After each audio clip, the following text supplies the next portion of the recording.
How to temporarily deactivate Messenger. Hey everyone, welcome back to our channel.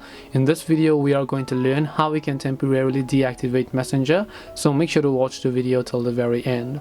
If you want to temporarily deactivate your Messenger, all you have to do is go ahead and first of all make sure to launch the Messenger application here.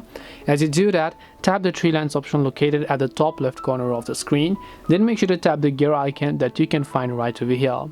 Once you tap the gear icon here, I want you to simply go to the option known as Account Center, which is at the bottom of the screen.